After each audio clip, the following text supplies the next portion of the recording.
णमो अर्हन्ताडं णमो सिद्धाडं णमो वायर्याडं णमो वज्रायाडं णमो लोये सव्यसाहुडं मोक्षमार्गस्य नीतारं भेत्तारं कर्मभूभृतां ज्ञातारं विश्वतत्त्वानां वन्दे तद्गुणलब्धये।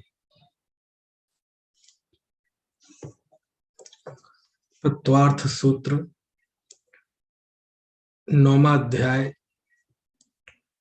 इसमें कल हमने प्रायश्चित्त का स्वरूप जाना था 22वें सूत्र के माध्यम से। तप का वर्णन चल रहा है और तप से निर्जरा होती है। 6 प्रकार के जो अंतरंग तप है, उन अंतरंग तपों में प्रायश्चित्त की बात हुई। अब दूसरा जो तप है वह विनय नाम का तप है। ठीक है, तो 23वें सूत्र में उस विनय नाम के तप की, विनय तप की बात आई है। देखो जरा 23वां सूत्र। ज्ञान दर्शन चारित्रोपचारा, ज्ञान दर्शन चारित्रोपचारा। ज्ञान दर्शन चारित्र उपचार, ये विनय है। यद्यपि विनय शब्द सूत्र में नहीं आया है, लेकिन ये आपको मन से लगाना पड़ेगा, है ना, क्योंकि सूत्र परस्पर उपस्कार सहित होते हैं। तो ज्ञान विनय, दर्शन विनय, चारित्र विनय और उपचार विनय। विनय बताया ही था कि ये बड़ा खतरनाक है। विनय मिथ्यात्व के नाम पे सबसे बड़ा मिथ्यात्व है ना। पुण्य के नाम पे पाप के रूप में सबसे बड़ा पाप है, क्योंकि विनय नाम का मिथ्यात्व भी है। विनय संपन्नता के नाम से सबसे बड़ा पुण्याश्रव का भी कारण है तीर्थंकर प्रकृति, और यहाँ विनय तप भी है, यानी कर्मों की निर्जरा का कारण। तो लेकिन तीनों स्थानों पर उसका स्वरूप अलग अलग है ना। यहाँ तप के रूप में उसको लिया गया है, और विनय का बहुत महत्व है मुक्ति के मार्ग में। भगवती आराधना में तो ऐसा लिखा, बिणवो मोक्ष द्वारम। क्या लिखा? बिणवो मोक्ष द्वारम। शुरुआत में ही है, 125-30 के आसपास गाथा है। विनय मुक्ति का द्वार है। अब इससे बड़ी प्रशंसा क्या हो सकती है विनय की, कि विनय को क्या कह रहे हैं? बिणवो मोक्ष द्वारम। विनय मोक्ष का द्वार है ना। और सुभाषित की शैली में, नीति और उस शैली में तो हम जाएं तो विनय पर हजारों श्लोक आपको मिल जाएंगे, साहित्य में भी और हमारे शास्त्रों में भी। भगवती आराधना में भी विनय पे बहुत गाथाएं हैं, बहुत गाथाएं हैं। बोले जो ज्ञान है, उस ज्ञान के द्वारा विनम्रता आती है, और जिस ज्ञान से विनम्रता नहीं आती, वो ज्ञान कोई काम का नहीं है ना। ये सब बातें लिखी हैं शास्त्र में कि ज्ञान विनम्रता लाता है। जो ज्ञान अहंकार लाए वह ज्ञान ज्ञान नहीं है ना। खैर, 4 प्रकार की विनय आचार्य ने बताई। कौन कौन सी विनय? ज्ञान विनय, दर्शन विनय, चारित्र विनय और उपचार विनय। ठीक है, अब इनका थोड़ा सा हम स्वरूप जानेंगे। और तत्वार्थ सूत्र के पहले यदि हम जाएं तो 5 प्रकार की विनय आती है।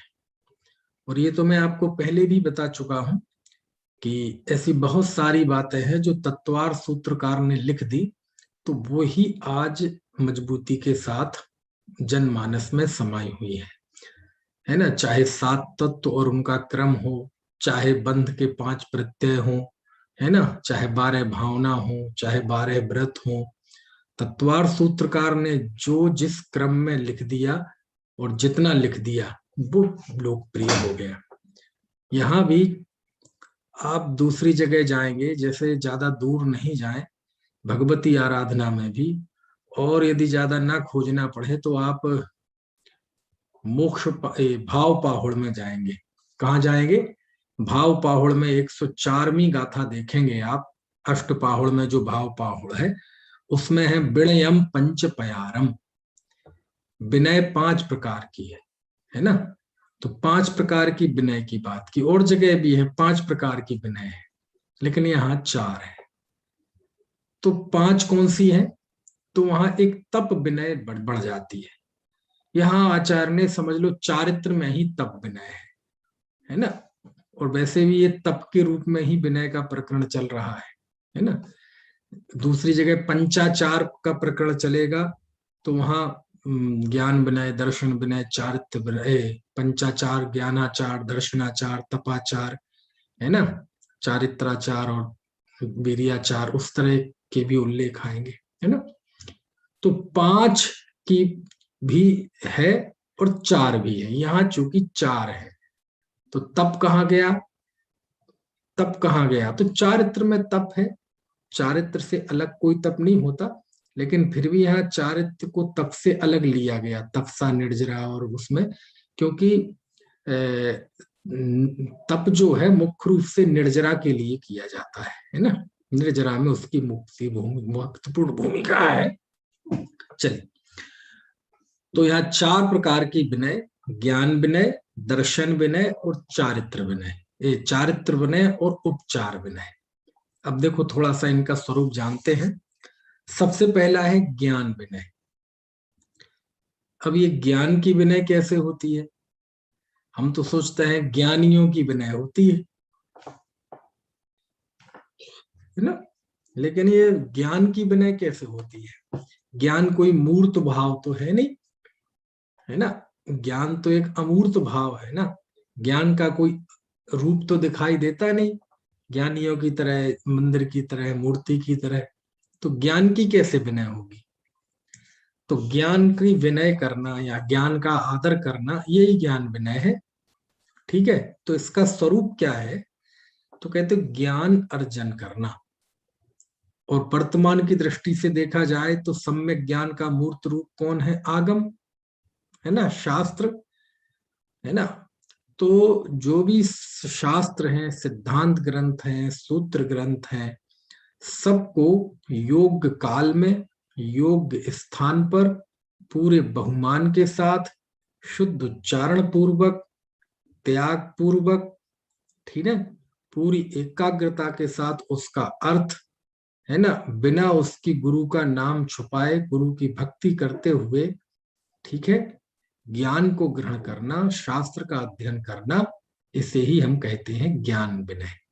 क्या कहते हैं इसे? ज्ञान विनय। और इस ज्ञान विनय में 8 प्रकार के जो सम्यक ज्ञान के अंग हैं उनकी चर्चा आती है। ज्ञानाचार के 8 भेद हैं। सुने हैं आपने ये? सम्यक दर्शन के जो 8 अंग हैं ये तो बहुत चर्चित हैं। और सम्यक चारित्र के भी भेद, महाव्रत आदि, उनकी भी खूब चर्चा होती है। लेकिन जो सम्यक ज्ञान के भेद हैं उनकी चर्चा प्रायः कम होती है। ठीक है, तो 5 प्रकार का सम्यक ज्ञान के 8 भेद, अथवा ज्ञानाचार के 8 भेद, अथवा ज्ञान विनय में जिन 8 का उल्लेख आता है उन्हें भी हमें पढ़ना चाहिए, है ना? 8 प्रकार का ज्ञानाचार अथवा 8 सम्यक ज्ञान के 8 भेद कौन से होते हैं? कालाचार, विनयाचार, उपधानाचार, बहुमानाचार, अनन्यवाचार, व्यंजनाचार, अर्थाचार और उभयाचार। ये 8 प्रकार का, है ना, ये है आचार, ज्ञानाचार। कालाचार मतलब शास्त्र जो है, शास्त्रों में भी एक कैटेगरी होती है सिद्धांत शास्त्र, है ना? एक भावना शास्त्र होते हैं, एक सिद्धांत शास्त्र होते हैं। तो जो सिद्धांत शास्त्र हैं उनको हमेशा योग समय पर ही पढ़ना चाहिए। शास्त्रों में जो समय निर्धारित है उन इस समय पर ही पढ़ना चाहिए, अकाल में नहीं पढ़ना चाहिए। अब इसका बहुत गहरा गणित है। अकाल कौन से होते हैं? संधि काल, है ना, उसमें नहीं पढ़ना चाहिए, और भी बहुत लंबा है। यानी कुछ समय ऐसे हैं जिन शास्त्रों में सिद्धांत सूत्र ग्रंथों का अध्ययन नहीं करना चाहिए, शेष समय में करना चाहिए। तो इसका विवेक रखना, ठीक है, किस काल में, योग्य काल में पढ़ना, इसी को ही कहते हैं कालाचार। इसको क्या कहते हैं? कालाचार। ठीक है। दूसरा है विनयाचार, शास्त्र को विनय के साथ पढ़ना। ठीक, यद्यपि ये विनय के अंतर्गत ही है, ज्ञान ज्ञान विनय के अंदर भी एक विनयाचार है ना। विनय के साथ शास्त्र का अध्ययन करना, है ना, अच्छे शुद्धता के साथ अध्ययन करना। ठीक है, लेटे लेटे अध्ययन नहीं करना है। जो गौरवपूर्ण आसन है, पद्मासन, है ना, पर्यंक आसन, इस आसन में बैठकर अध्ययन करना। ठीक है, शुद्धि के साथ अध्ययन करना। ऐसा नहीं कि पढ़ रहे हैं और ऐसे कर रहे हैं, अथवा, है ना, नहीं, पूरी विनय के साथ शास्त्र को ऊपर रखना, नाभि के नीचे नहीं आना। समझ में आया ना? अशुद्धि के साथ शास्त्रों को नहीं छूना, शास्त्र अध्ययन के पहले उसकी विनय करना, है ना, अध्ययन के बाद भी उसकी विनय करना। तो ये सारी चीजें विनय के अंतर्गत आती है ना। ऐसा नहीं कि कोई भी शास्त्र है अपन लेके जा रहे हैं और ऐसे लटका के ले जा रहे हैं, ऐसा नहीं। शास्त्र हमेशा हमारी कमर के, नाभि के ऊपर होना चाहिए, है ना। है, ऐसा थूक लगा के पेज पलट रहे हैं, है ना, ऐसा नहीं। पढ़ते पढ़ते हाथ कहीं आंख में लगा रहे, कहीं कान में लगा रहे, कहीं नाक में लगा रहे, ऐसा नहीं, पैर में लगा रहे, ऐसा नहीं, है ना। तो ये सारी विनय होती है। बिस्तर पे बैठ के नहीं पढ़ना, है ना, शुद्ध स्थान पर बैठ के पढ़ना, है ना। ये कुर्सी वगैरह पे जैसे मैं कर रहा हूँ, ये सही नहीं है, लेकिन अब मेरी मजबूरी है, क्योंकि मुझे स्लिप डिस्क है, यहाँ स्पोंडोलाइटिस है, तो मुझे कुर्सी पे बैठकर करना पड़ता है। ऐसा नहीं कि इस लॉकडाउन के दौरान या ऑनलाइन कर रहा हूँ, बाहर भी जाते हैं तो करना पड़ता, मतलब कुर्सी पे ही बैठ के करना पड़ता है। कभी कोशिश भी की कि चलो यार देखें एक आध बार, मतलब वैसे पालथी मार के बैठ के करने की कोशिश करें, तो उस समय तो कर लेते हैं, क्योंकि उस समय तो दिमाग अलग जगह पे होता है ना।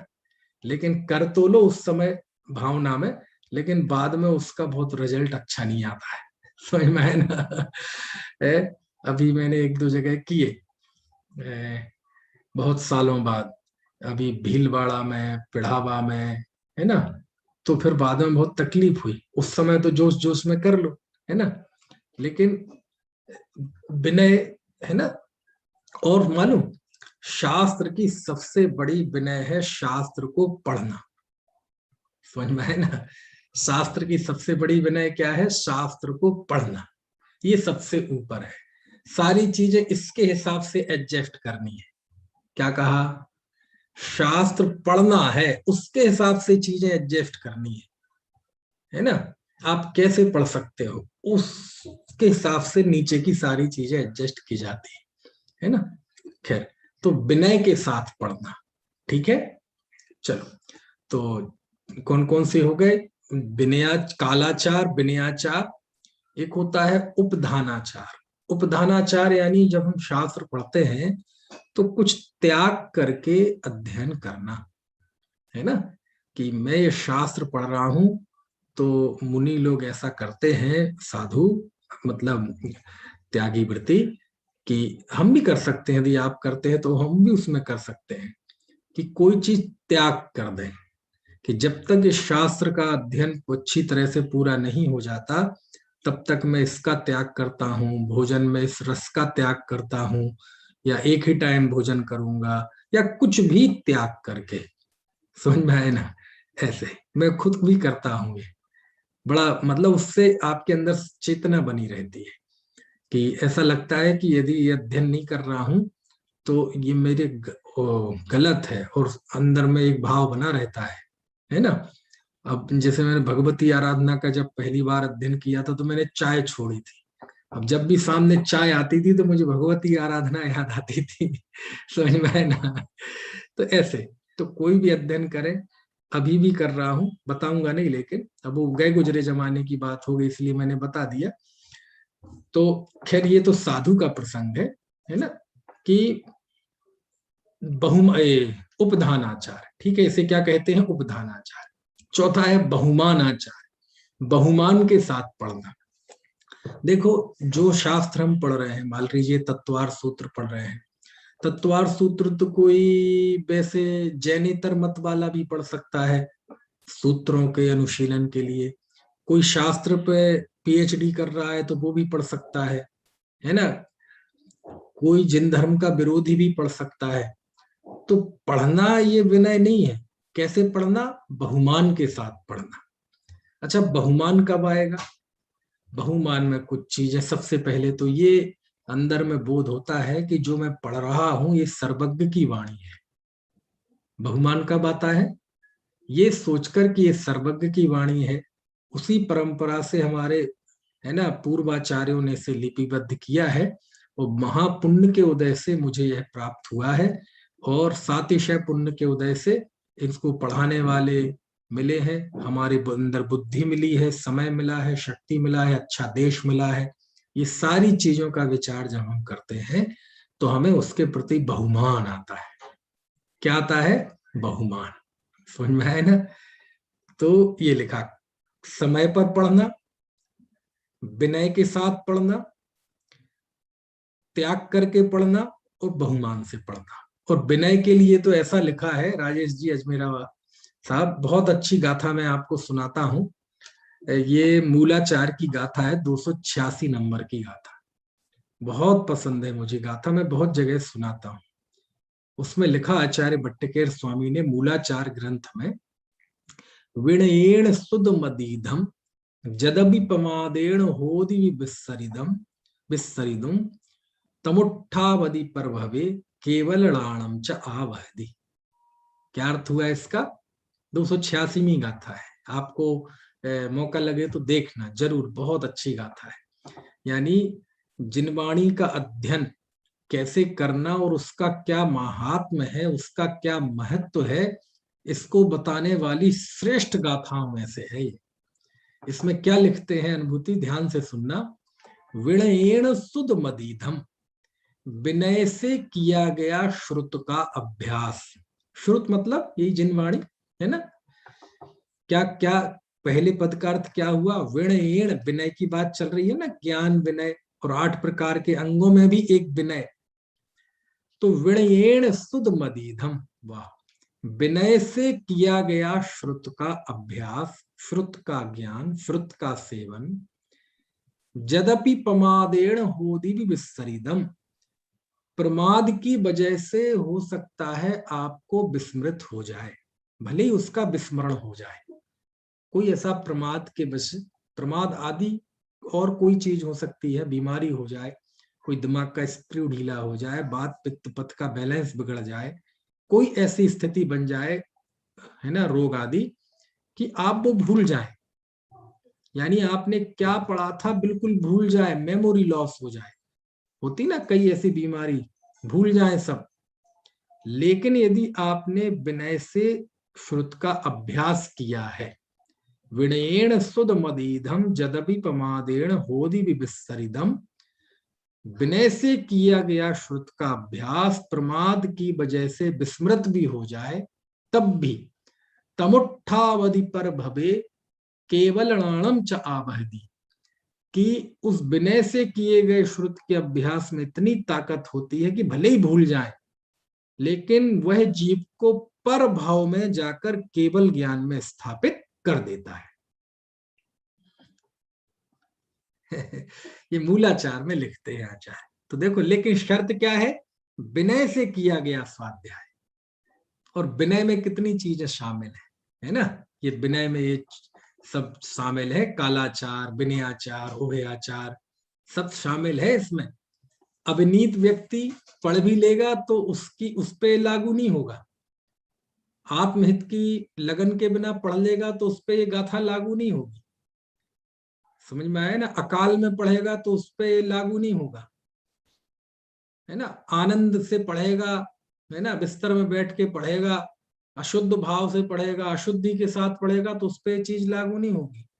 हाँ, 8 जो अंग बताए, इन 8 सावधानियां सहित जो व्यक्ति सूत्र का अध्ययन करेगा, कहते हैं उस सूत्र के अध्ययन से हो सकता है आप भूल जाएं क्या पढ़ा, कुछ नहीं पता, लेकिन उसमें इतनी ताकत है कि वह पर भाव में जाके उस जीव को केवल ज्ञान में स्थापित कर देगा। और ऐसे ज्ञान के अध्ययन से, ऐसी ज्ञान की आराधना से लिखा कि मतलब बहुत गुण श्रेणी निर्जरा होती है। खैर वो तो पहले ही बताया था एक दिन, तो ठीक है। तो काल विनय, कालाचार, विनयाचार, उपधानाचार, बहुमानाचार। पांचवा होता है अनिन्हवाचार। अनिन्हवाचार मतलब छुपाना नहीं। किसको नहीं छुपाना? जिनसे हमने ज्ञान अर्जन किया उनका बहुमान करना, उनको छुपाना नहीं। यानी है ना, यानी अपने गुरु का नाम नहीं छुपाना, अपनी परंपरा का नाम नहीं छुपाना, बहुमान के साथ बताना कि ये बात हमने इन गुरु से सीखी, इन गुरु के प्रसाद से मुझे ये ज्ञान प्राप्त हुआ, है ना। छुपाकर ये नहीं बताना कि ये मैंने मेरे अंदर का ये प्रतिभा है, मैंने बताया है, या मैं अपने गुरु का नाम बताऊंगा तो मेरा महत्व कम हो जाएगा, ऐसा नहीं। छुपाना ये वैसे भी ये ज्ञानावरण कर्म के आश्रव के कारणों में आया था। निन्नवा, निन्नव आया था ना, तत्प्रदोष निन्नव आया था ना। कौन से अध्याय में? 6वें अध्याय में आया था। तो कहने का आशय ये है, 6वें अध्याय में तो ज्ञानावरण कर्म के आश्रव के कारण, है ना। तो कहने का आशय ये है कि अपने गुरु का नाम नहीं छुपाना, अपनी परंपरा का नाम नहीं छुपाना, क्योंकि वही हमारी आइडेंटिटी है। अब क्यों नहीं छुपाना? छुपाता किस कारण से आदमी है? तो बहुत कारण हो सकते हैं, लेकिन नहीं, छुपाना नहीं, है ना। आप देखो गुरुदेव जब व्याख्यान करते थे तो जिस भी शास्त्र पर व्याख्यान करते थे, उन शास्त्र के कर्ता कोई आचार्य है तो कितना बहुमान करते थे उनका। जिस शास्त्र पे प्रवचन कर रहे हैं वो शास्त्र जिसका लिखा हुआ है विद्वान भी हो तो उनका कितना बहुमान, चाहे पंडित टोडरमल जी हो, चाहे दौलत राम जी हो, है ना। चलो, तो काल विनय, कालाचार, विनयाचार, उपधानाचार्य, बहुमानाचार्य, अनन्यवाचार्य। 6वां है व्यंजनाचार्य। व्यंजनाचार मतलब शुद्ध उच्चारण, शुद्ध पाठ करना, शुद्ध पढ़ना, अशुद्धता के साथ नहीं पढ़ना। बोलो, यदि आप शुद्ध पाठ पढ़ते हैं, शुद्ध वांचन करते हैं, तो ये भी सम्यक ज्ञान का एक अंग है, ये भी ज्ञान की विनय है, ये ज्ञानाचार है। समझ में आया ना? ये क्या है? उसके अंदर व्यंजनाचार है, शुद्ध उच्चारण करना, वर्णों का बिल्कुल शुद्ध वांचन करना, ये व्यंजनाचार है। जब हम पढ़ते हैं ना तत्वार सूत्र का जो पाठ करता है उसे एक उपवास का फल लगता है। क्यों? उसमें ये नहीं लिखा, उसमें लिखा जो शुद्ध पाठ करता है, क्योंकि शुद्ध पाठ करना ये सम्यक ज्ञान का एक अंग है, छोटी मोटी बात नहीं है। ये तो केवल लोग को लॉलीपॉप दिखाने के लिए कह दिया कि एक उपवास का फल लगता है। अरे उपवास से कई गुना फल है तत्वार सूत्र के पाठ का। जिन वाणी के, है ना, किसी भी पृष्ठ का, किसी भी सूत्र का पढ़ना, शुद्धता के साथ पढ़ना। समझ में आया ना? ये कौन सा आचार है? ये व्यंजनाचार है। ये ज्ञान विनय के अंदर, ज्ञानाचार के अंतर्गत अथवा सम्यक ज्ञान के 8 अंगों में ये शुद्ध पाठ करना का इतना महत्व है। बोलो, यानी अभी अर्थ की बात नहीं चल रही है, केवल उसका शुद्ध पाठ किया जा रहा है। और अशुद्ध पाठ की तो इतनी निंदा की गई है शास्त्र में, इतनी निंदा की गई है कि जो अशुद्ध पाठ करता है, अशुद्ध उच्चारण करता है, उसे ज्ञानावरण कर्म का आश्रय तो होता ही है, पाप बंद भी होता है। और ऐसा तक लिखा कि जो अशुद्ध उच्चारण करता है वह जीव रोगी होता है। समझ में आया ना? रोगी होता है ऐसा। खैर सब बातें हैं, वो तो जिस विकृति से छुड़ाना हो, जिस विकृति को समाप्त करना हो, जिस विकृति को दूर करना हो, आचार्य उसको बहुत, मतलब उसका पाप बहुत अतिशयता के साथ बताते हैं, ताकि व्यक्ति उसके प्रति सावधान हो और, है ना, लापरवाही छोड़े। तो शुद्ध पाठ करना चाहिए। अब भाई हमें नहीं आता शुद्ध पाठ करना तो क्या करें? तो नहीं पढ़े? बोले नहीं, शुद्ध सीखो। शुद्ध सीखने की प्रक्रिया में अशुद्ध बोल सकते हैं, क्योंकि बोलेंगे तभी तो शुद्ध होगा, लेकिन उस डर से कोई सीखे ही नहीं कि हम तो अशुद्ध में ही मस्त हैं, अथवा हमें पढ़ना ही नहीं, पढ़ेंगे तो दोष लगेगा, ये और बड़ा पाप है। समझ में आए ना? अशुद्ध पढ़ना ये गलत है, लेकिन अशुद्धता के डर से उसे सीखने का ही प्रयत्न नहीं करना, ये डबल गलती है ना, दोहरा पाप है। तो ये कहलाता है व्यंजनाचार, शुद्ध पाठ करना। हमारी जो पुरानी परंपराएं थी, वो परंपराएं जब केवल एक खाना पूर्ति के लिए हो गई तो वो थोड़ी सी हल्की पड़ गई, लेकिन उनके पीछे बहुत सैद्धांतिक आधार था। भक्तांबर का शुद्ध पाठ, तत्वार सूत्र का शुद्ध पाठ, उसके बिना पानी मुंह में नहीं लेना, पर्व के दिनों में उनका उच्चारण करना, ये सब बहुत अच्छी परंपराएं थी और जहां चलती हैं वो आज भी बहुत अच्छी है। आप इंदौर में जाएंगे तो इंदौर में दशलक्षण पर्व के दिनों में हर मंदिर में दशलक्षण तत्वार सूत्र का पाठ होता है, अर्थ सहित पाठ होता है। तो बहुत अच्छी परंपरा है वो, बहुत सब जगह होना चाहिए, है ना। शुद्ध पाठ ये सम्यक ज्ञान है, सम्यक ज्ञान का अंग है शुद्ध पाठ करना। समझ में आया ना? गाथाओं का पाठ करना, सूत्रों का पाठ करना शुद्धता के साथ, ये तो ये कहलाता है व्यंजनाचार। ठीक है। और ये विनय है। साफ समझ में नहीं आ रहा, अरे ये विनय है, विनय। शुद्ध पाठ करना ये विनय है। विनयाचार, विनय तब चल रहा है ना, यानी जब सूत्रों का ऐसा शुद्ध पाठ किया जाए केवल। अभी हम उसके अर्थ की बात नहीं कर रहे। ये क्या है? ये विनय है। मैं हमेशा क्यों कहता हूं कि जब भी सूत्र पढ़ें तो विनय के साथ पढ़ें। क्यों? विनय है भाई।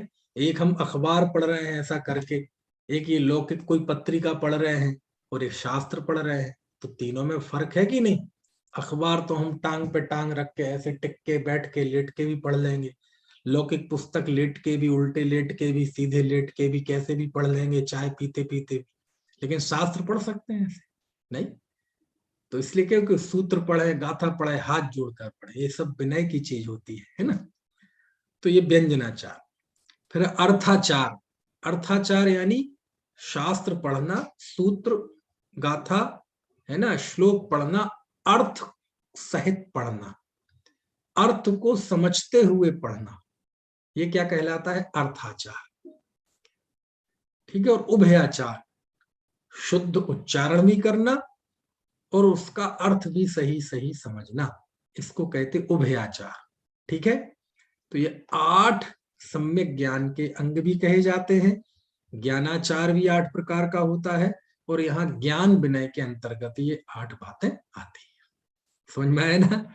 ऐसे उपचार से मतलब ये तो 8 कह दिए, इसके अलावा ज्ञान के लिए, ज्ञान अर्जन के लिए जो भी किया जाता है, सम्यक ज्ञान के अर्जन के लिए, दूसरे जीव को सम्यक ज्ञान हो इसके लिए जो जो भी किया जाएगा, वो सब भी ज्ञान विनय के अंतर्गत आएगा।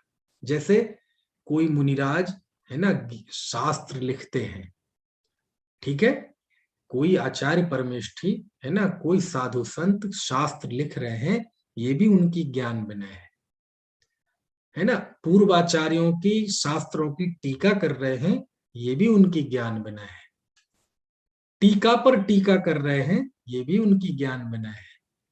पूर्वाचार्यों द्वारा लिखित शास्त्र जो कि गंभीर और प्राचीन भाषाओं में है, उनको आधुनिक भाषाओं में लिखना, आधुनिक भाषाओं में अनुवाद करना, है ना, पद्यानुवाद करना, गद्यानुवाद करना, सारानुवाद करना, भावार्थ लिखना, छायानुवाद करना, ये सब भी ज्ञान विनय है ना। तो सम्यक ज्ञान का प्रकाश करना, ये सब ज्ञान विनय है। ठीक है। लेकिन होगी वह ज्ञान की विनय इसी भाव से कि जो मैं लिख रहा हूं ये सब पूर्वाचार्यों का लिखा हुआ है, मेरा अपना कुछ भी नहीं है।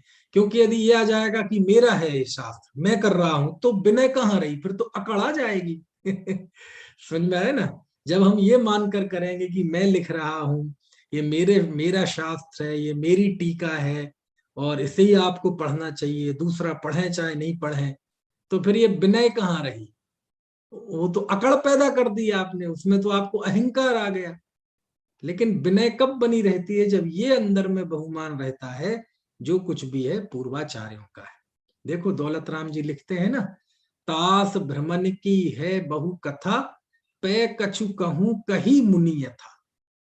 मैं वो है ना, इस जीव के भ्रमण की जो कथा है वो मैं वैसी कहूंगा जैसी मुनियों ने कही। तो सब अपने पूर्व परंपरा की साक्षी देते हैं ना। तो ये क्या है? ये विनय ही तो है ना। है ये बहुमान अपने पूर्वाचार्यों का। जब पहले जब शास्त्र सभा शुरू होती थी, अब उसका चलन थोड़ा कम सा हो गया, तो पहले वक्ता मंगलाचरण में पूरा एक लंबा वाक्य बोलते थे।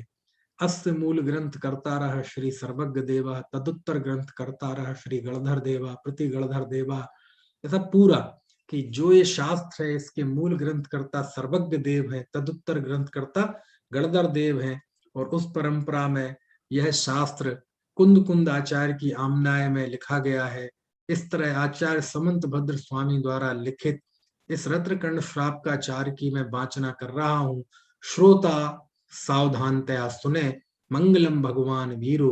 और उसमें और भी बोले जाते हैं, ज्ञान तिमरंधानाम, ज्ञानांजन शलाकया, और बहुत सारी बातें। तो बहुत लंबा, तो वो केवल इसी के लिए बोला जाता था कि वक्ता के अंदर अभिमान ना आए कि जो मैं बांच रहा हूं मैं वांच रहा हूं, और वक्ता जो बोल रहा है उसकी प्रामाणिकता बनी रहे, उसके प्रति उसका बहुमान बना रहे श्रोताओं का, कि ये वक्ता सामने भले ही अल्पज्ञ और मोही है, लेकिन ये जो बांच रहा है वो इसका नहीं है, वो किसका है? सर्वज्ञ देव का है ना। तो वो सब विनय के वो थे, विनय के पहलू थे ये सब विनय की चीजें थी, कि कैसे ज्ञान की विनय बनी रहे, है ना। तो क्या क्या आ गया ज्ञान के विनय के अंतर्गत? समय पर पढ़ना, बहुमान के साथ पढ़ना, शुद्धि के साथ विनय के साथ पढ़ना, शुद्ध उच्चारण करना, गुरु का नाम नहीं छिपाना, उनका बहुमान करना, कुछ त्याग करते हुए पढ़ना, अर्थ को भी पढ़ना और शब्द और अर्थ दोनों को पढ़ना, है ना, दोनों को समझते हुए पढ़ना। इसके अलावा शास्त्र लिखना, अनुवाद करना, टीका करना, भाष्य करना, वार्तिक लिखना, है ना, संपादन करना, ठीक है। जितनी जितनी भी चीजें हैं जो ज्ञान के प्रकाश का हेतु है, वो सब कार्य, वो सब किसके अंतर्गत आएंगे? ज्ञान विनय के अंतर्गत आएंगे। ठीक है, ये बात समझ में आ गई। अब देखो, ये ज्ञान की विनय ही तो है कि कुंद कुंद स्वामी ने 84 पाहुड़ लिखे, लिखे कि नहीं?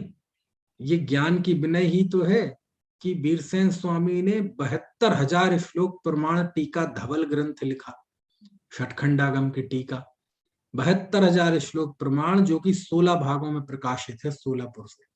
और जय धवल की रचना कर रहे थे तो 20,000 श्लोक प्रमाण लिखी थी, उसके बाद उनकी समाधि हो गई, तो शेष 40,000 श्लोक प्रमाण उनके शिष्य जिनसेन स्वामी ने पूरा किया। तो 72 ये और 20 वो 92,000 श्लोक प्रमाण उन्होंने लेखन कार्य किया। ये क्या है? ज्ञान विनय। देखो ज्ञान का कितनी विनय, समझ में आया। समंत भद्राचार्य ने कितने महान महान शास्त्रों की रचना की जो उपलब्ध नहीं है। तत्वार सूत्र की टीका लिखी थी, 84,000 श्लोक प्रमाण उपलब्ध नहीं है। षटखंडागम के 3 खंडों पर टीका लिखी थी, 48,000 श्लोक प्रमाण उपलब्ध नहीं है। जो उपलब्ध है उसमें आप्तमीमांसा, जिसे हम देवागम स्तोत्र कहते हैं, स्वयंभू स्तोत्र है, युक्त्यानुशासन है, स्तुति विद्या है, रत्नकर्ण श्राप का चार है कि नहीं? तो ये सब, ये क्या है? ये ज्ञान की विनय है, ज्ञान का प्रकाश कर रहे हैं ना। तो आचार्य पुष्पदंत भूतवली स्वामी जिन्होंने इस युग में लेखन की परंपरा शुरू की, तो ये सब ज्ञान विनय है ना। तो इस पे ज्यादा मैं नहीं जाना चाहता, क्योंकि इस पे तो हमारे श्रोतावतार पे 75-80 व्याख्यान हो चुके हैं, वहां से जानना चाहिए। तो जो भी ज्ञान के लिए, प्रकाश के लिए जो जो भी उपक्रम किए जाते हैं, है ना, वो सब ज्ञान विनय के अंतर्गत आते हैं। ठीक है, चलो, दर्शन विनय में भी आता है उनका, तो अब जब दर्शन विनय की बात आएगी तो वहां करेंगे। ठीक है, तो आपको ज्ञान विनय समझ में आ गई। और कमाल की बात यह है कि ये ज्ञान विनय ये तप है। क्या है ये? तप है, तप। अब देखो मैं कह रहा था ना कि वो तत्वार सूत्र के पढ़ने से एक उपवास का फल लगता है। अब उपवास है पहले नंबर का तप, और बहिरंग और शुद्ध उच्चारण करके पाठ करना ये स्वाध्याय तप है। और यहाँ विनय तप है, डबल डबल तप। विनय तप है कि नहीं? ज्ञानाचार के अंतर्गत आता है कि नहीं? शुद्ध उच्चारण करना, व्यंजनाचार, कितना बड़ा तप है। विनय तप के अंतर्गत भी और स्वाध्याय तप के अंतर्गत भी है। बड़ा तप है वो, समझ में है? लेकिन वो लोग, दुनिया को तो वो लॉलीपॉप दिखाना पड़ता है, तो कहते हैं जो तत्वार सूत्र का शुद्ध पाठ करता है उसे एक उपवास का फल लगता है, जबकि इसका फल बहुत बड़ा है, उपवास का फल थोड़ा है। है ना? ऐसा, ठीक है। तो ये हो गया ज्ञान विनय। चलिए, इसके बाद है दर्शन विनय। ये दर्शन विनय क्या है? सम्यक दर्शन। सम्यक दर्शन के जो 8 अंग हैं, है ना, निशांकित अंग, निहकांक्षित अंग, है ना, तत्वार्थों की दृढ़ प्रतीति करना, ये दर्शन विनय है। दर्शन मतलब सम्यक दर्शन, है ना। और दर्शन का मतलब जिन मत भी होता है, जो तत्वार्थों का स्वरूप जो सर्वज्ञ ने बताया वो दर्शन है। तो विनय करना, ठीक है। अब इनकी विनय कैसे होगी? तो निर्दोष श्रद्धा का आचरण करना, निशंकित अंग होना, निकांक्षित अंग होना, निर्विचिकित्सा अंग होना, 8 अंग होना, 25 दोष जो है सम्यक्त के, उन दोषों से दूर रहना, ये सब क्या है? कि दर्शन विनय है। और क्या है दर्शन विनय? कि सर्वज्ञ द्वारा कथित जो भी तत्वार्थ है, उन तत्वार्थों का महत्व बताना। यानी दुनिया में जैन दर्शन का तत्वार्थों की प्रतीति लोगों को कराना, उसका उपदेश देना, ये भी दर्शन विनय के अंतर्गत आता है। समझ में आए ना? अरहंत की प्रतिमा, सिद्ध की प्रतिमा, है ना, या हमारे जो 9 देवता होते हैं, उन 2 देवताओं के प्रति बहुमान दिलाना, ये भी दर्शन विनय है। यानी स्वयं दर्शन की विनय करना, और है ना, इस तरह से प्रयत्न करना कि दूसरे मिथ्या दृष्टि भी सम्यक दृष्टि हो, दूसरे लोग भी सम्यक दर्शन के ये जो आलंबन है इनकी विनय करें। तो ये सब दर्शन विनय के अंतर्गत आती है, ठीक है ना। चल, तीसरा है चारित्र विनय। चारित्र विनय क्या है? भाई चारित्र में दृढ़ रहना, चारित्र में दोष नहीं लगाना, 5 महाव्रतों में लगने वाले दोषों का निराकरण करना, दोष ही ना लगे ऐसा आचरण करना, गुप्तियों का भली भांति पालन करना, ये चारित्र की विनय है। तो चारित्रवंत तो है वो, लेकिन चारित्रवंत को विनय के साथ चारित्र की आराधना करना। समझ में आया ना? ये चारित्र विनय है। फिर है चौथी उपचार विनय। ये उपचार विनय क्या है? कि ज्ञान दर्शन चारित्रवंत जो मुनि जन हैं, आचार्य परमेष्ठी हैं, है ना, आचार्य परमेष्ठी आदि जो पूज्य पुरुष हैं, हमसे बड़े हैं, उनकी विनय करना, ठीक है। ये कहलाती है उपचार विनय। आचार्य हैं तो अब इसका स्वरूप क्या है? उपचार विनय। तो मन से विनय करना, वचन से विनय करना, काय से विनय करना, परोक्ष रूप से विनय करना। आचार्य आदि कोई बड़े पुरुष आते हैं तो उठकर खड़े होना, है ना, उनकी वंदना करना, है ना, उनकी अनुगामी होना, पीछे पीछे चलना, उनका आज्ञानुवर्ती होना, ठीक है ना, उनकी बैयावृत्ति करना, उनके अनुकूल आचरण करना, ये सब उपचार विनय है। उनसे विनम्रता के, ये तो काय के द्वारा, वचन के द्वारा, वचन के द्वारा उनसे मतलब उनकी स्तुति परक वचन बोलना, हे आचार्य देव आपके दर्शन करके मुझे बहुत आनंद आया, आपका आशीष बना रहे, ठीक है, आपकी श्रद्धा ज्ञान आचरण, आपका जीवन बड़ा परम पवित्र है, मैं तो बहुत तुच्छ हूँ, आपके आशीष से, है ना, मैं जरूर ही शीघ्र मुक्ति की प्राप्ति करूंगा। ऐसे उनका वचनों से आदर करना। कैसे आदर करना? वचनों से आदर करना, बच्चों से सत्कार करना। तो काय से भी सत्कार करना, वचनों से भी सत्कार करना, और मन से भी सत्कार करना। और परोक्ष रूप से भी, ये तो हो गया प्रत्यक्ष की बात, परोक्ष में भी सत्कार करना। जिस समय आचार्य आदि जो बड़े पुरुष हैं हमारे सामने भले ही ना हो, लेकिन जब वो सामने ना हो तब भी उनका स्मरण करना। समझ में है ना? आज देखो हम आचार्यों को स्मरण करते कि नहीं, और जब ज्ञान की बात आती है तो पूर्व आचार्य विद्वान सबका स्मरण करते हैं। तो आज वो है नहीं, फिर भी हम स्मरण करते हैं। तो इसी तरह अपने आचार्य आदि जो बड़े पुरुष हैं, महापुरुष हैं, गुणाधिक्य हैं, उन सबकी विनय करना। समझ में आया ना? उनके समक्ष जाना तो हमेशा विनय के साथ बैठना, गौवासन में बैठना, है ना? अरे ये तो अब हो गया, नहीं तो अरे हमने तो अभी अभी अभी समय देखा है। अभी लौकिक विनय की बात कर रहा हूं मैं, संघ की विनय तो बहुत ऊपर की बात है। लोक में ही देख लो, हमें ध्यान नहीं है, जब हम बचपन में थे तो हमें जो हमारे पढ़ाने वाले गुरुजी होते थे स्कूल वगैरह में, उनके कभी बगल में बैठे हो, कभी बैठने की हिम्मत ही नहीं पड़ती थी। हिम्मत नहीं पड़ती थी मतलब बैठने का कोई मतलब ही नहीं था। ऐसा नहीं कि भाव तो आ रहा है बैठने का और हिम्मत नहीं पड़ रही, नहीं, बैठता ही नहीं था कोई, खड़े ही रहते थे, कोई बैठ नहीं सकता था। इतनी इतनी विनय होती थी। समझ में आया ना? और आप देखेंगे 20, 30, 40 साल पहले, आप सब लोग जानते हैं कि टीचर्स जो होते थे स्कूल वगैरह के, उनके पास एक ये विनय, इज्जत ही तो होती थी, सम्मान ही तो होता था, बाकी होता क्या था? समझ में है ना? कितना ही बड़ा हो, वो घर में पहुंच जाए गुरुजी तो सारे घर आके बैठ जाते थे। और जो बच्चा था यदि खुरापाती है वो तो भाग जाता था घर छोड़ के। इतना था कि गुरुजी जब स्कूलों में बजाते थे ना खूब, तो मजाल की मुंह से चू की आवाज निकल जाए, और घर पता चल जाए कि गुरुजी ने आज मारा, तो घर वाले अलग पीटेंगे, तूने कुछ गलती की होगी। तो गुरुजी तो कम मारेंगे, घर में ज्यादा मारेंगे। पहले डरते थे घर में पता ना चल जाए। अब तो ये हालत है कि जरा सा बच्चा एक आध दिन उदास सा होके आ जाए स्कूल से तो माँ बाप लड़ने पहुंच जाते हैं कि आपने हमारे बच्चे को क्या कर दिया। मारना तो दूर की बात, आप डांट नहीं सकते। तो अपने आंखों के सामने कितने मूल्य गिर गए विनय के, है ना? कितना बड़ा भाव था विनम्रता का भाव, है ना?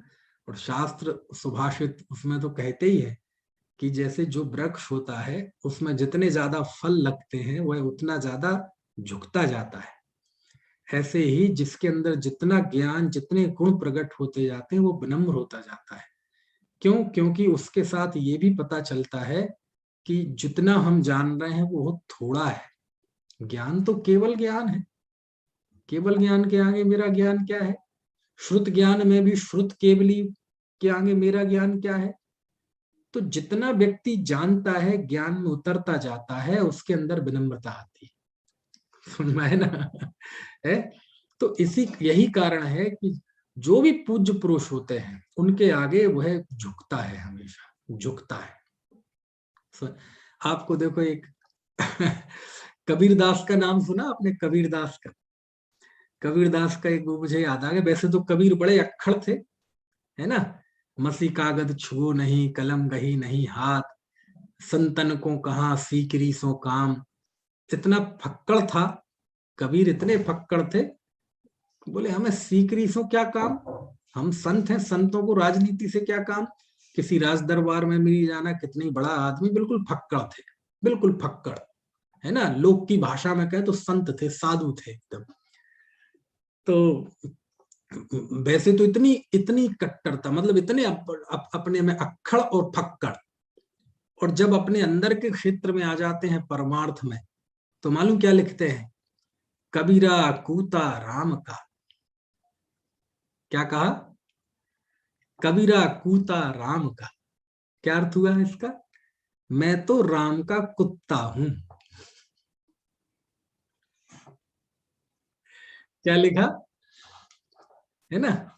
ये अब देखो, अब चूंकि मैं साहित्य का विद्यार्थी भी हूँ, महाविद्यालय में BA MA वालों को लिटरेचर पढ़ाता हूँ, हिंदी साहित्य, ये सब चीजें आंखों के सामने निकलती हैं।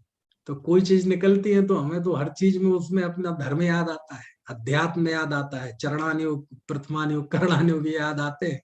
मैं देखो क्या विनम्रता, यूं तो वैसे अक्खड़ और फक्कड़, लेकिन जब परमार्थ के क्षेत्र में आते हैं तो कहते हैं कबीरा कूता राम का, मैं तो राम का कुत्ता हूं। क्या हूं मैं? राम का कुत्ता हूं। विनम्रता देखो, कोई अपने आप को कुत्ता कहला सकता है? कोई दूसरा कह दे तो है? कोई दूसरा कह दे तो, खुद को कह रहा है कि मैं कुत्ता हूं, लेकिन किसका? राम का। वहां राम मतलब वो धनुर्धारी राम नहीं है, है ना, वो तो निराकार राम को मानते थे। कबीरा कूता राम का। अच्छा, कबीरदास जी आप कुत्ता हैं तो आपका कुछ नाम भी होगा? बोले है ना नाम। क्या नाम है? मुतिया मेरा नाम। क्या नाम है मेरा? कबीरा कूता राम का, मुतिया मेरा नाम। अच्छा, तो कैसे कुत्ते हो तुम? छुट्टा कुत्ता हो कि पालतू कुत्ता हो? अरे पालतू कुत्ता हो। किसका? गले राम की जेबरी। जेबरी मतलब समझ गए? आज की भाषा में कहे तो पट्टा। मेरे गले में मैं राम का कुत्ता हूं, मुतिया मेरा नाम है। देखो कबीरदास का ये परिचय है, वो अपना परिचय दे रहे हैं। मैं राम का कुत्ता हूं, मोतिया मेरा नाम है, और गले में राम नाम का पट्टा है।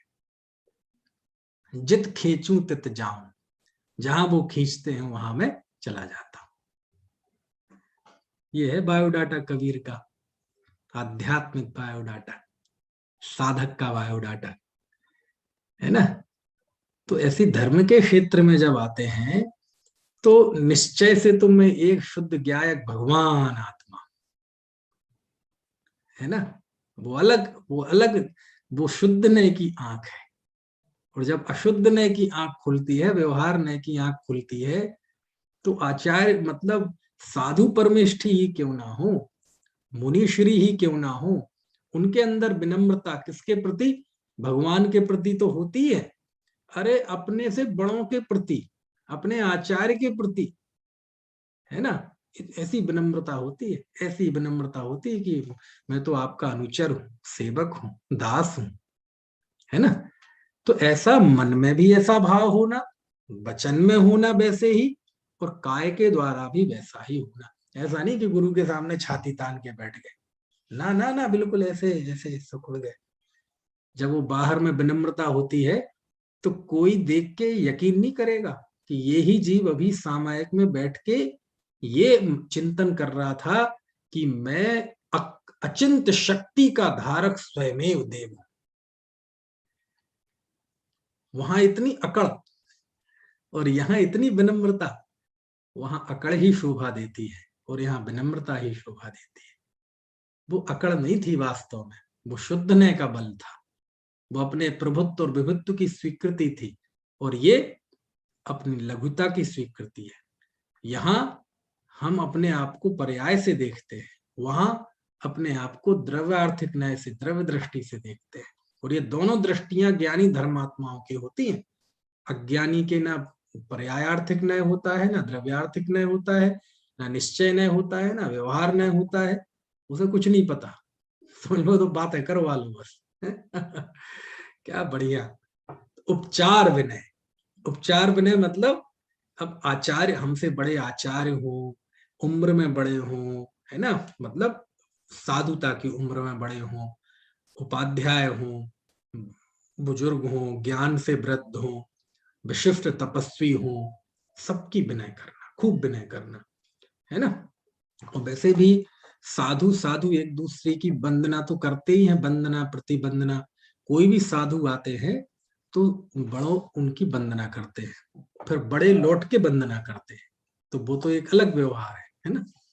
लेकिन है वो भी एक, है ना, पद की विनम्रता। क्यों? क्योंकि एक दूसरे की वंदना प्रतिवंदना करते हैं ना, तो ये वंदना किसकी है? अरे ये जो बाह वेश है ना, ये दिगंबरत्व। क्या है दिगंबर धर्म? बोले दिगंबर मुद्रा ही तो दिगंबर धर्म है सनातन। तो वो उस वेश की वंदना करते हैं। गुण दोष का तो बाद में, एक साधु कोई दूसरे साधु सामने से आ जाए तो बोले बाकी गुण दोष तो बाद में देखेंगे, पहले तो देख रहे हैं ना नग्न है, हाथ में पिछी कमंडल है, 4 हाथ जमीन देख के विनम्रता से, है ना, बहुत शांति से जीवों की रक्षा पूर्वक चले आ रहे हैं। केश लुंछ है, शरीर में संस्कार, कोई संस्कार जैसा दिखाई नहीं दे रहा है। तो वो क्या तो कहते हैं, प्रवचन सार में लिखा, आप जाएंगे 260 गाथा के आसपास है गाथा, है ना, कि प्रकृत स्वरूप को देखकर सबसे पहले साधु दूसरे साधु की वंदना करते हैं, है ना। आगे जाते हैं, 7 हाथ आगे जाते हैं, वंदना करते हैं, संघ में लाते हैं, उनकी सेवा शुश्रूषा करते हैं, हाल चाल पूछते हैं, उद्देश्य, बाकी सब बातें होती हैं। और फिर बाद में गुण दोष का विचार करते हैं, फिर बाद में देखते हैं कि इसको गुरु बनाना नहीं बनाना, शिष्य बनाना नहीं बनाना, इनको साथ में रखना संग में नहीं रखना, वो बाद की बात है, ऐसा। खैर ठीक है, तो ये 4 प्रकार की विनय होंगी, ज्ञान विनय, दर्शन विनय, चारित्र विनय और उपचार विनय। ठीक है, तो ये विनय की बात हो गई। अब आगे 24वें सूत्र में प्रायश्चित विनय, तीसरा जो तप है बैयावृत्ति। बैयावृत्ति का कथन आया है, 10 प्रकार से बैयावृत्ति के भेद किए हैं पात्रों की अपेक्षा से, कि किनकी बैयावृत्ति करना, बैयावृत्ति किनकी करना, उनके 10 भेद किए हैं। तो वही बैयावृत्ति के 10 भेद हैं, उनकी चर्चा हम कल करेंगे, अभी का समय हो गया। ठीक है, किसी का कोई प्रश्न हो तो। हाँ, अजमेरा जी कुछ पूछ रहे हैं, पूछ लीजिए। ये मेरे प्रश्न तो बहुत सारे हैं पंडित साहब। बताइए जो मेरी मेरे को सामर्थ्य। भले आप संक्षेप में थोड़ा थोड़ा जल्दी बता दे हाँ भले हाँ से। हाँ हाँ एक तो जैसे यदि कोई व्यक्ति जो तोतला बोलता है हाँ हाँ, और वो मंत्रोच्चार करेगा तो उसमें दोष लगेगा। लगेगा। कोई मणिराज हैं तोतला बोलते हैं हाँ हाँ, लगेगा लगेगा। तो उन्होंने फिर वैसे भी जो जो क्या कहते हैं, बोलने में जिन्हें तकलीफ है, वो एक दोष माना गया है। और बोलने में यदि तकलीफ है, उच्चारण शुद्ध नहीं है, तो उसे वक्ता होने का प्रमाण पत्र ही नहीं है, मतलब वो वक्ता होने की पात्रता के से अलग है। वो वक्ता होने की पात्रता प्रस्पष्ट मिष्टाक्षरा, कि जिसको स्पष्ट उच्चारण हो वही वक्ता हो सकता है ना। चलो दूसरा प्रश्न। दूसरा प्रश्न है पंडित साहब कि बोलते समय या जो भी करते समय, पूजा करते समय, जो अंदर से नेचुरल प्रोसेस होती है, कफ और ये आ जाता है गले में और वो गटका जाता है, उसमें जो कफ या हाँ तुक हाँ, जो भी गले देखो में। वैसे तो यदि बहुत स्पष्टता से देखा जाए, 84 असाधना दोषों की बात की जाए, तो यदि सर्दी खांसी कफ वगैरह है, तो पूजन भक्ति का मना ही किया है ना। क्यों? क्योंकि आप मंदिर में जाएंगे, दूसरा संक्रमण फैलाएंगे, है ना। तो रोग आदि की दशा में मना ही किया है। नहीं वो नहीं, जनरली जो रहता है, जनरली 12 ही महीने जो रहता है कफ, हाँ हाँ, उसमें वो क्या कर, उसमें क्या है, प्रश्न फिर से बताना। जो अपने कफ अपने आप जैसे एकदम से पूजा करते करते ही शब्द बोल रहे हैं पूजा के, हाँ कफ आ हाँ, गया और गटका भी जाता है, वो कोई मतलब तो वही तो, उसी का तो मैं जवाब दे रहा कि पूजा वगैरह उस स्थिति में करने का निषेध है, कफ सर्दी वगैरह में। लेकिन अचानक कोई आ जाए, अपन को पता नहीं, पहले से पता नहीं है ना, तो अब उसका तत्काल में कोई क्या करेगा? या तो ये है भैया, बाहर जाके साफ कराओ, है ना, यही उपाय है ना। उसके बाद अपने काय उत्सर्ग करके शुद्धि कर लो। और बाकी तो कोशिश करना चाहिए कि जब पहले से यदि अचानक हो जाए तो फिर तो उस पर क्या करें, लेकिन यदि पहले से ऐसी स्थिति है, अचानक अचानक के हाँ, लिए पूछ रहा था। तो समूह में नहीं जाना चाहिए, है ना। अचानक के लिए पूछ रहा था मैं। अचानक में तो जो समय आपको उपचार बने वो कर लेना चाहिए, है ना। अच्छा, एक ये पूछ रहा था कि व्याकरण में जैसे आता है, इधर अपना इसमें दोनों फर्क आते हैं। एक तो तुभ्यम नमोस्तु भुवनार्ति हराय नाथ, हम्म, और व्याकरण के हिसाब से तुभ्यन आएगा तुभ्यम की जगह, या फिर परम परम सुषमा, तो परन परन सुषमा, ऐसा हम्म। कुछ है क्या? अब व्याकरण की दृष्टि तो देखो, अभी मैं कुछ नहीं कह सकता, है ना। वो तो व्याकरण और नियमों, लेकिन जो व्याकरण से शुद्ध है वो ही शुद्ध माना जाएगा, लिखा कुछ भी हो, छपा नहीं, कुछ नहीं। अपने बहुत सारे विद्वान लोग, सारे लोग तो बोलेंगे, बोलते तो यही है, तुभ्यम नमोस्तु, तुभ्यम। ये म को न बोलते हैं फिर व्याकरण की शुद्धता के हिसाब से। अच्छा, चलो इसको तो देखना पड़ेगा, है ना। एक तत्वार सूत्र जी जो सिद्धांत ग्रंथ है ना, सिद्धांत ग्रंथ की जो डेफिनेशन है ना, वो थोड़ी ऐसी है कि थोड़ी सी विवादास्पद है। सिद्धांत ग्रंथ दरअसल वो कहलाते हैं, जैसे षटखंडागम है, ये घुमरसार, सिद्धांत। जीव कांड, कर्म कांड। कसाय पाहुड़, ये सिद्धांत ग्रंथ है, ठीक है। गोमट सार, है ना। कर्म सिद्धांत जिसमें हो, केवली कथित कर्म सिद्धांत जिनका बहुत सूक्ष्म अध्ययन वर्णन होता है, वो सब सिद्धांत ग्रंथ कहलाते हैं। और इनका और जो है, अकाल में इनका अध्ययन नहीं होना चाहिए, बस। अध्यात्म ग्रंथ, द्रव्यान योग के जो ये समय तो सार वगैरह, कभी भी कर, ये भावना प्रधान ग्रंथ कहलाते हैं, इनका निषेध नहीं है। इनके निषेध का कोई विशेष लॉजिक है पीछे? इसके उस पीछे जो समय लॉजिक समझ में आता है, चूंकि ये जहां जहां भी इस आचरण की बात आती है, मुनियों के प्रसंग में आई, और वो जो काल गिनाए हैं, वो काल सब मुनियों के सामायिक के काल है, या भगवान की दिव्य ध्वनि का काल है? और जो भी बहुत सारे काल लिखा है उसमें, तो सामायिक के काल जो हैं, सामायिक के काल में सामायिक को छोड़कर स्वाध्याय, क्योंकि सामायिक बहुत बड़ी चीज है ना। और यदि आप उस दौरान सिद्धांत ग्रंथों का अध्ययन करेंगे तो सामायिक छोड़ के ही कर सकते हैं। बाकी पाठ वगैरह तो आप सामायिक के आगे पीछे कर सकते हैं, लेकिन आप सिद्धांत ग्रंथों का अध्ययन, आप पाठ आपको सामायिक छोड़ के करना पड़ेगी, एक बात। दूसरी बात, कालाचार में ऐसी भी चीजें आती हैं कि उल्कापात हो रहा हो, है ना, और कोई ग्रहण हो रहा हो, तो उस दौरान भी सिद्धांत ग्रंथों का अध्ययन ना करें। तो अब जब धन शास्त्रों में, इतने प्राचीन प्राचीन शास्त्रों में लिखा है, तो इसका कोई साइंटिफिक वैज्ञानिक कारण होना चाहिए, है ना, कि इन स्थितियों में क्यों अध्ययन नहीं करना। तो वो वैज्ञानिक कारण अभी पढ़ने में नहीं आए, है ना, लेकिन वो शास्त्र इतना ज्यादा लिखा है कालाचार के विषय में कि उसकी कोई उपेक्षा नहीं कर सकता। हम हमारे ज्ञान के लिए जनरल जो है रात में भी जैसे पढ़ते रहते हैं ताकि वो रिपीट रहे और रिपीट होता रहे, याद रहे, तो हाँ, उसमें कोई दोष तो नहीं है? नहीं नहीं, उसमें कोई दोष नहीं है। तत्वार सूत्र पढ़ें, छेढ़ाला पढ़ें, समय सार पढ़ें, योग सार पढ़ें, इनको पढ़ने का कोई निषेध नहीं है। सिद्धांत ग्रंथों का निषेध है, और वो शास्त्र बहुत थोड़े हैं, और एक उसको पढ़ने वाले तो अकाल में क्या, सुकाल में ही पढ़ने वाले नहीं रहे, है ना। तो जो हम एक आप सब पढ़ रहे हैं, ये पढ़ सकते हैं। एक थोड़ा सा ये था कि ये व्यंजन बहुत सारे आते हैं, व्यंजन पर्याय, व्यंजनस्य अवग्रह, व्यंजन अवग्रह, हम्म व्यंजन मिठाई को बोलते हैं। व्याकरण में भी व्यंजन होते हैं, स्वर और व्यंजन। हम्म। तो इसका कोई शार्ट में थोड़ा सा, व्यंजन व्यंजन पर्याय किसको बोलेंगे, और स्वभाव व्यंजन पर्याय, विभाव व्यंजन पर्याय, व्यंजन अवग्रह।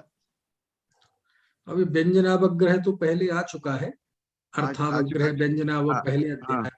हाँ व्यंजन मिष्ठान्न को कहते हैं, तो उसका तो कोई अभी विषय नहीं है। रही हाँ बात व्यंजन समग्र, व्यंजन पर्याय, व्यंजन पर्याय की गुत्थी भी बहुत गजब है। आमतौर पे हम व्यंजन पर्याय कहते हैं, अर्थ पर्याय मतलब गुणों की पर्याय, और व्यंजन पर्याय यानी द्रव्य की आकार। लेकिन अकेला आकार व्यंजन पर्याय नहीं है, जो भी समूह वाली चीजें होती हैं वो भी व्यंजन पर्याय के अंतर्गत आती हैं। चाहे वो आकार की बात हो, मिथ्यात्व तक को व्यंजन पर्याय कहा, है ना। हम्म। मिथ्यात्व को भी बीरसेन स्वामी ने धबला में व्यंजन पर्याय के अंतर्गत, है ना। तो ये है। एक ये था साहब अब कि व्यंजन मतलब ये स्वर और व्यंजन भी होते हैं, वर्ण को भी व्यंजन कहते हैं। हाँ अब हाँ यहाँ जो व्यंजन कहा है, वो व्यंजन का अर्थ वो स्वर और व्यंजन वाला नहीं है। अब यहाँ पढ़ने की शुद्धि, अब वो चाहे स्वर हो चाहे व्यंजन हो, वो शुद्धि उसको ही व्यंजनाचार में लिया है, वर्ण को ही व्यंजन कहा है। ऐसे। हम्म। पूछो साहब, और पूछो। पूछ लीजिए, यदि इस विषय से संबंधित हो तो और पूछ लीजिए।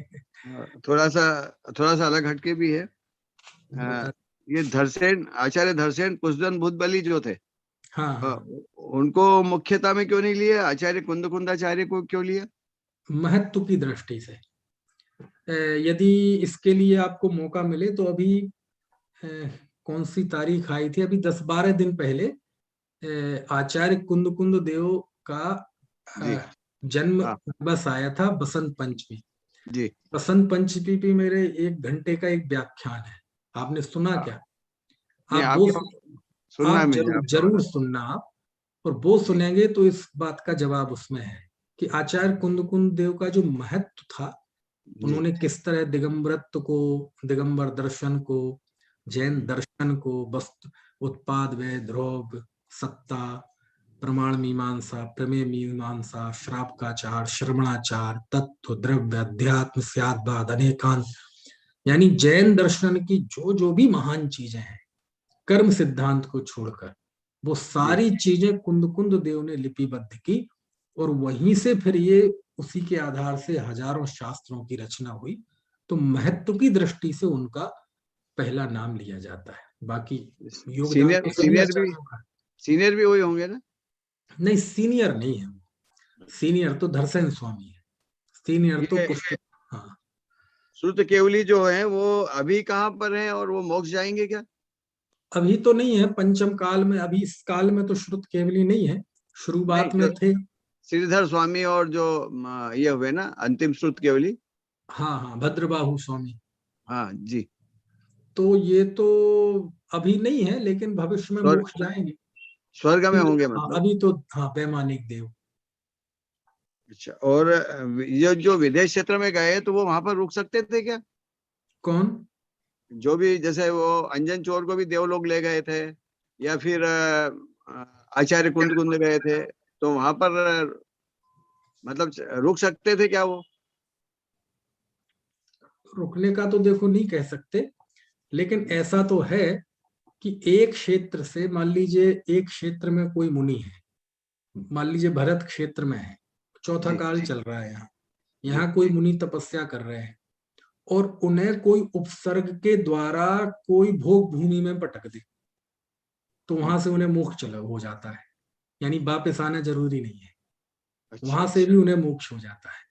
समुद्रों से अनंत जीव मोक्ष गए, भोग भूमि से अनंत जीव मोक्ष गए, बोलो, कुभोग भूमि से अनंत जीव मोक्ष गए।